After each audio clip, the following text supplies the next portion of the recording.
Հորիզոնը շարունակում է աշխատանքը, բարև ձեզ։ Եվրամիության դիտորդները արձանագրել են Խոզնավարում երկու կրակոցների հետևանքները։ Այդ մասին տեղեկացրել է դիտորդական առաքելությունը X-ի իր էջում։ Դրանում մասնավորապես գրված է, որ Զատկիտոնին Հայաստանում Եվրոպական միության դիտորդական առաքելությունը օր ու գիշեր 27 պարեկություն է իրականացրել իր գործողության տարածքում, ներառյալ Խոզնավար, Խնածախ եւ Արավուս գյուղերը։ Խոզնավարում Եվրամիության դիտորդական առաքելությունը նկատել է երկու կրակոցների հետևանքները, որոնք վնասել են քաղաքացիական ենթակառուցվածքը։ Դրանք հնարավոր է արձակվել են տեղաքում արկա ադրբեջանական դիրքերից նշված է հաղորդագրության մեջ։ Ազգային ժողովի նախագահի տեղակալ Ռուբեն Ռուբինյանը ընդունել է Հայաստանում Հունաստանի արտակարգ եւ լիազոր դեսպանին։ Քննարկվել են Հայաստան-Հունաստան բարեկամական հարաբերությունների սերտացմանն ու խորհրդարանական համագործակցության ընդլայնմանը առնչվող հարցեր։ Անդրադարձ է կատարվել տարածաշրջանային զարգացումներին։ Ազգային ժողովը շարունակել է այսօր աշխատանքը հատուկ ընթացակարգով երկրորդ ընթերցմամբ քննարկվել է հարկային օրենսգրքում լրացումների նախագիծը, որով առաջարկվում է հայտարարագրերի ներկայացման ժամկետները մայիսի 1-ից տեղափոխել նոյեմբերի 1-ը։ Քննարկում է, ինչպես եւ 3 բուռն է ընթացել իշխանական ու դիմադիր падգամավորները, նաեւ մեղադրանքներ են ուղղել միմյանց հասցեին։ Ի վերջո ազգային ժողովի նախագահը կրքերը հանդարտեցնելու համար ընդմիջել է նիստը։ Լավ, մանգապարտեզ չի, հանգիստ, բան նստի։ Նախ դույով խոսա, երիտասարդ, լսի, երիտասարդ, դույով խոսա, լսում ես, նստի տեղը, հանգստացի, ինչ ձևի խոսում է նույնը ստանում է պատասխան, դու էլ կանգնած մնա խես նստում,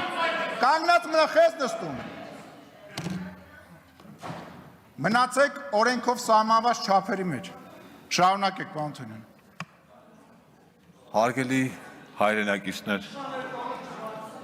ես հիշա...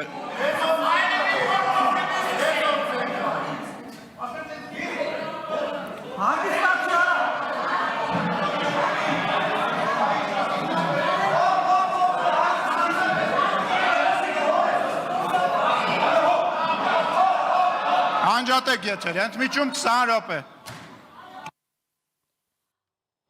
Այս տարվա ընթացքում Հայոց ցեղասպանության ինստիտուտում առկա պատմական վկայությունները համալրվել են։ Թանգարանին է հանձնվել Սողոմոն Թեհլերյանի ձեռագիր օրագրությունը, շուրջ 59 բնօրինակ լուսանկար մուսալերան ինքնապաշտպանությունների հետ կապված։ 1920-ականների Ղազիրի որբանոցում գործված գորգ եւ այլ կարևոր նմուշներ։ Այս տարի Հայոց ցեղասպանության 110-րդ տարելիցին նվիրված ցուցադրությունները կլինեն ինչպես մարզերում, այնպես էլ արտերկրում։ Բացի նմուշներից նախորդ տարվանից Թանգարան ինստիտուտը նոր ուղղություն է գործնեության որդեգրել, դա արխիվային նյութերի հավաքագրումն է եւ այս ուղղությամբ առանց խորանալու թե որ երկրներից են հավաքագրվել նյութերը, ասեմ որ մոտ 50,000 արխիվային նյութ ենք արդեն կարողացել ձեռք բերել, ինչը խիստ կարևոր է մեր գիտական գործնեության ծավալման, ընդլայնման առումով։ Ժամը 3-ին Հայոց ցեղասպանության Թանգարան ինստիտուտում կբացվի ժամանակավոր ցուցադրություն հետևյալ վերնագրով փաստագրելով հանցագործությունը Հայոց ցեղասպանության ականատես վավերագրողները իր ծավալով, խորությամբ եւ բնույթով ցուցադրությունը եզակի է լինելու, քանի որ ինչպես արդեն նշվեց նվիրված է տարելիցին եւ մակերեսի առումով եւ նաեւ նյութի առումով որոշեցինք որ քանի որ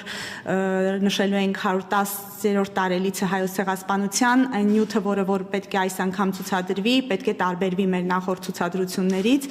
եւ անդրադառնալու ենք բոլոր այն մարդկանց դիվանագետներ, միսիոներներ, լրագրողներ, ովքեր որ Օսմանյան կայսրությունում էին Հայոց ցեղասպանության տարիներին եւ ինչ որ ձևով հուշերի միջոցով իրենց լրագրողական հետաքննությունների,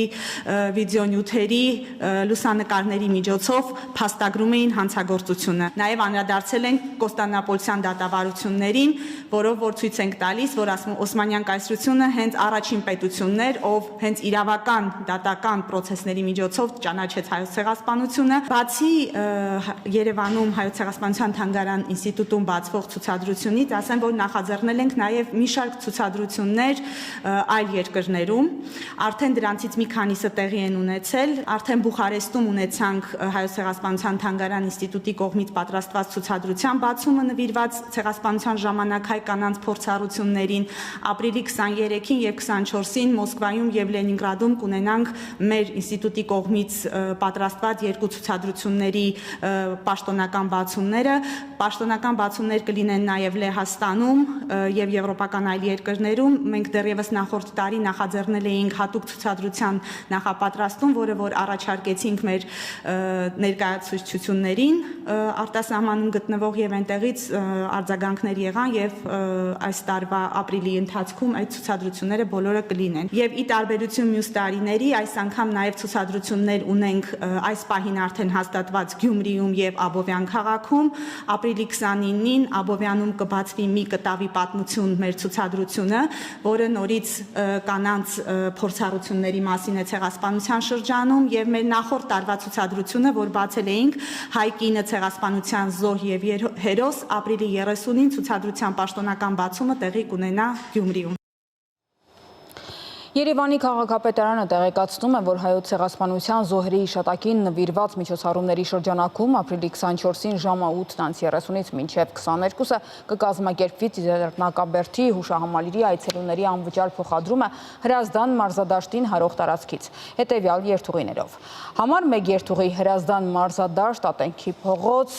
Հաղթանակի կամուրջ, Արգիշտիի, Իտալիայի, Խորենացու, Ագաթհանգեղոսի փողոցներ, Մետրոպոլիտենի, Զորավար Անդրանիկ կայարան։ Հետադարձը Ագաթհանգեղոսի, Գրիգոր Լուսավորչի, Արգիշտիի փողոցներ, Հաղթանակի կամուրջ, Աթենքի փողոց, Հրազդան մարզադաշտ։ Համար 2 երթուղի Հրազդան մարզադաշտ, Ծիծեռնակաբերդի խճուղի, Լենինգրադյան, Կիևյան փողոցներ, Մետրոպոլիտենի բարեկամություն կայարան։ Հետադարձը նույն ուղեգծով։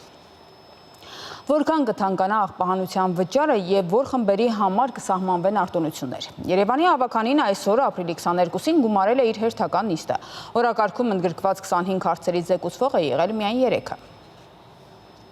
Դեռ նախորդ տարեվերջին էր նշվում, որ աղբահանության վճարը 2025-ից կթանկանա։ Մինչև այս աղբահանության համար մարդիկ վճարում էին 200 դրամ։ Ըստ շնչի, նոր նախագծով 2025-ից այն կհաշվարկվի ըստ մակերեսի՝ 1 քառակուսի մետրի դիմաց 13 դրամ։ Զեկուցվող հարցերից մեկը վերաբերում էր որոշ խավերի համար աղբահանության վճարների գծով արտոնություն սահմանելուն։ Արցախյան պատերազմների, ինչպես նաև Հայաստանի Հանրապետության պաշտպանության մարտական գործողությունների կամ հակառակորդի հետ շփման գծում մարտական հերթապահության կամ հատուկ առաջադրանքներ կամ ծառայողական պարտականություններ կատարելու ժամանակ զոհված, գերեվարված, կամ անհայտ կորած, կամ անհայտ բացակայող կամ մահացած ճանաչված անձանց կամ նրանց ընտանիքի անդամների, ինչպես նաև ֆունկցիոնալության խորը կամ ծանր աստիճանի սահմանափակում ունեցող կամ առաջին կամ երկրորդ խմբի հաշմանդամություն ձեռք բերած զինծառայողներին պատկանող բնակելի նպատակային նշանակության շինությունները մահվանության վճարի նկատմամբ կիրառել արտոնություն տեղական վճարի դրույքաչափի նկատմամբ 0% դրույքաչափի կիրառմամբ տրամադրելով 100% արտոնություն։ Առաջարկվում է նաև միայնակ չաշխատող կենսաթոշակառու համարվող անձանց պատկանող բնակելի նպատակային նշանակության շինություններում աղբահանության աշխատանքները կատարելու դրույքաչափի նկատմամբ կիրառել արտոնություն տեղական վճարի դրույքաչափի նկատմամբ 0% դրույքաչափի կիրառմամբ տրամադրելով եւս 100% արտոնություն։ Մյուս կետը դա ամսական մինչև 10 կիլովատ էլեկտրաէներգիա, այսպես կոչված փակ դռներ սպառող բնակելի նպատակային նշանակության շինություններում աղբանության վճարի դրույքաչափի նկատմամբ կիրառել արտոնություն տեղական վճարի դրույքաչափի էլի 0% դրույքաչափի կիրառմամբ տրամադրելով 100% արտոնություն։ Արտոնության տրամադրման հիմքում հաշվի է առնվել 2 հանգամանք։ Առաջինը Երևանում բնակարանների միջին մակերեսը, որն ըստ զեկուցողի շուրջ 70 քառակուսի մետր է։ Դրանից ելնելով 65 քառակուսի մետրը գերազանցող բնակարանների մասով տրամադրվում է արտոնություն։ Իսկ երկրորդն այն է, որ բնակելի մակերեսի մեծացմանը զուգընթաց բնակվող անձանց թիվը չի ավելանում նույն համաչափությամբ։ Դրանից ելնելով բազմաբնակարան բնակելի շենքերի բնակարանների ընդհանուր մակերեսի 65 քառակուսի մետր գերազանցող յուրաքանչյուր քառակուսի մետր մակերեսի համար նախատեսվում է սահմանել 50%-ի չափով արտոնություն, իսկ կանատական բնակելի տների համար, քանի որ իրենց միջին մակերեսը ավելի մեծ է, 75 քառակուսի մետր գերազանցող յուրաքանչյուր մակերեսի համար 75% արտոնություն, ինչպես նաև առանձին կանգնած, այսպես ասած, ավտոտնակների համար, առանձին շինությունների համար եւս 100% արտոնություն։ Հակոբյանի խոսքով հաշվի առնելով, որ մինչև 90 քառակուսի մետր մակերես ունեցող բնակարանները կազմում են ընդհանուր բնակարանային ֆոնդի մոտ 90%-ը, կարելի է եզրակացնել, որ բնակարանների սեփականատերերի շուրջ 90%-ի համար աղբահանության վճարը կտատանվի 300-ից 1000 դրամի սահմաններում, իսկ անհատական բնակելի տների համար միջինում 500-ից 1300 դրամի սահմաններում։ 800 դրամ ասելը կամ չգիտեմ 1000-1200 դրամ ասելը դա մարդկանց շեղում է կամ մարդկանց մանիպուլյացիա անելը։ Աղբանության վճարը թանկացել է եւ ավելի շատ գումարը հավաքվելու մարդկանցից քանց հավաքվել է մինչ 2025 թվականի հունվարի 1-ը։ Կոնեք 90 քառակուսիոնոց բնակարանի համար, որը բոլորս պատկերացնում ենք, որ բավականին մեծ մակերեսով բնակարան է, աղբանության վճարը արտոնության տրամադրումից հետո կազմելու 1008 դրամ։ Եթե ձեր գնահատականն է, որ 1008 դրամը դա էական, չգիտեմ, թանկացում է կամ ավելացում է, ձեր իրավունքն է։ Երևանի ավականու ընդդիմադիր անդամ Մանուկ Սուքիասյանին էլ ավտոտնակների մասին հարցներ հետաքրքրում։ Ըստ նրա շատ ավտոտնակներում գործունեություն են ծավալում արհեստավորները, բիզնեսով զբաղվող այլ մարդիկ, աղբ են գեներացնում եւ քաղաքապետարանն էլ մատուցում է ծառայություն։ Հետևաբար ինչու են այդ մարդիկ արտոնություն ստանում։ Այս արտոնությունը տարածվելու է, եթե բնակելի նպատակային նշանակության շինությունը հենց այդ նշանակությամբ օգտագործվում է, երբ որ քաղաքացին ինքը արդեն այլ նշանակությամբ է օգտագործվում, այս դրույթը իր վրա չի տարածվելու, որը 2012 թվականից գործող պրակտիկա է։ Հարցուպատասխանին հաջորդեցին ելույթները, ավականուն դիմադիր անդամները հիմնականում չհիմնավորված համարեցին աղբանության վճարի փոփոխությունը, զուգահեռներ անցկացնելով տրանսպորտի ուղևորձի կարմիր գծերի վճարի փոփոխությունների հետ։ Ես ընդունում եմ նաև իմ մեղավորությունը այստեղ, որտեղ ինձ այստեղ ուղարկել են, որ իպիսի չլինի նման բան։ Այս ամենով հանդերձ փոխանակ մտածեն այդ խոտանները վերացնեն, վերանայեն փաթեթները, ստեղծեն փաթեթ մարդկանց համար, ով 2 անգամ է երթևեկում, մտածում են տուգանենք։ Բայց ձեզ ով պետք է տուգանի, պարոնայք, ձեզ ով պետք է տուգանի, որ երրորդ անգամ է սկզբից բերում եք նախագիծը, հետո փինաչի դերձակի պես փորձում եք նստացնել, այստեղից վերցնեմ, այնտեղից լայնացնեմ, այստեղից կտրեմ, սա է, եթե մեկը պիտի տուգանվի եւ պատժվի, ապա դա նման որակի նախագծեր բերողն է։ Տիկին Աբգարյան, դուք Երևան համայնքի կենտրոնական ամբիոնի մոտ քիչ առաջ սուտ խոսեցիք։ Դուք նշում եք, որ մի կին, որը ունի 3 երեխա, որի ամուսինը մահացած է, իր ընտանիքը որևիցե համատեքստում չի օգտվում արտոնության որևիցե փաթեթից, եւ այն ընտանիքները, ովքեր ունեն 3 անչափահաս երեխա եւ ամուսինը կամ կինը մահացած է լինում, նրանք նաեւ օգտվում են փարոս համակարգից եւ տվյալ պարագայում ոչ թե միայն 3 երեխան են օգտվում արտոնությունից, այլ տվյալ մայրիկն է օգտվում է 20% արտոնության փաթեթից։ Ես ուրախ կլինեմ, որ դուք ներողություն խնդրեք ձեր ասածների համար։ Չնայած փոխադարձ վիրավորանքներին, հակասական կարծիքներին, այս որոշումն ընդունվեց 43 կողմ, 3 դեմ, 14 ձեռնպատ ձայներով։ Նոր աղբավայրի կառուցման համար 3 ուղղությամբ ծրագրեր կան։ Այս մասին էլ հայտնեց քաղաքապետ Տիգրան Ավինյանը, հավելելով ընդհանուր առմամբ հավաքագրել են փաթեթների առաջարկները, որոնց հիման վրա պատրաստել են երկփուլ մրցույթ։ Տիգրան Հովակիմյան, Հորիզոն։ Վատիկանը հրապարակել է Հռոմի պապ Ֆրանցիսկոսի հոգևոր կտակը։ Դրանում Ֆրանցիսկոսը խնդրում է, որպեսզի իր մարմինը թաղվի Հռոմի Սուրբ Մարիա Մաջորիե պապական բազիլիկայում։ Պապը նաև խնդրել է, որ իր գերեզմանը պատրաստվի Պաուլինայի եւ Սֆորցայի մատուռների միջով անցնող կողային միջանցքի թաղման խորշում։ Գերեզմանը պետք է լինի հողում, հասարակ, առանց զարդարանքների միակ գրությամբ Ֆրանցիսկոս։ Նա ընդգծել է, որ թաղման ծախսերը պիտի ծածկվեն բարերարի կողմից փոխանցված գումարով, որը Ֆրանցիսկոսը նախորդ փոխանցել է բազիլիկային։ Վատիկանից նշել են, որ պապը կտակը կազմել է 2022 թվականի հունիսի 29-ին։ 88-ամյա Ֆրանցիսկոս պապը մահացել է կաթվածից եւ դրան հաջորդած սրտի անբավարարությունից։ Ֆրանցիսկոս պապը կաթոլիկ եկեղեցու առաջնորդի գահը ստանձնել էր 2013 թվականին։ Հարվարդի համալսարանը դատական հայց է ներկայացրել Միացյալ Նահանգների նախագահ Դոնալդ Թրամփի վարչակազմի դեմ։